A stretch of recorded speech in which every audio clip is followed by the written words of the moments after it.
SAGU football is a very special program to both campus life and culture. However, amongst the players is one fullback whose story is special in its own way. Meet Austin Hines, the Pride Profile Player of the Week. I grew up in Zambia and in Mozambique. They're both in southern Africa.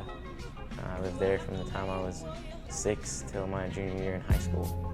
I was kind of a crazy kid. We had a huge yard when we lived in Africa. It was like 3 acres, 4 acres, just of our yard.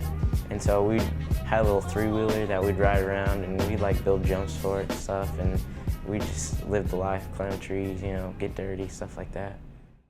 Despite growing up in Africa, Austin has always loved one very American sport.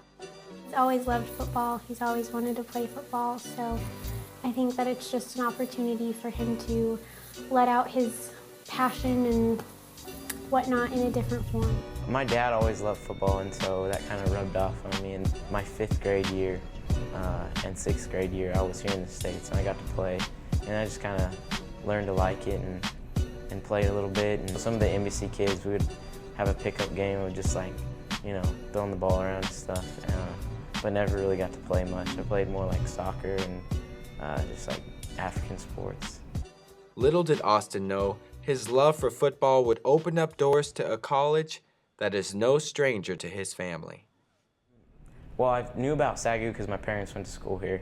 It was my senior year when we came to visit, and I was just kind of like, let's just go up there. When I go to visit the school, I might as well just sit down with the head football coach, Coach Godding.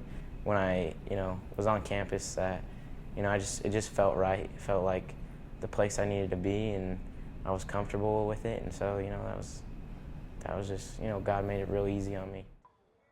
Austin even gets to go to school with his sister, Bailey. I love being at school with Austin. I look up to him a lot. Austin has grown and matured. He's definitely a man, and he's a good man. He hasn't changed as a person, though. He's still so compassionate for other people. He still has such a big heart. However, life hasn't always been easy for Austin. In fact, times were quite dangerous in Africa. There was even one instance in which his father was kidnapped. They kidnapped him, took him, had him for several hours, and he had a couple guns to his head. He got hit in the back of the head a couple times. They stole the car. We never got it back. He got to tell them about Jesus. Then finally, a couple hours later, he called us from a hotel and where they had dropped him off. That same night that they took my dad, 45 minutes before they took him, they shot and killed a lady, the same men that took my dad. It was definitely something that I can look back on and obviously see that God protected my dad through that time and, showed us that he's always there for us.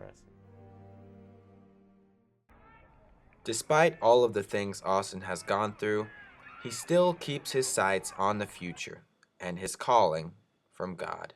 I feel called to education, so I want to teach PE and hopefully coach football or baseball. He has a passion for lost people. He has a passion for people that are hurting or are in need, who are in poverty, who have really tough lives. I know I'm not ever going to be the best player on the field, but I'm just trying to learn and do what I can so that I can help people in the future.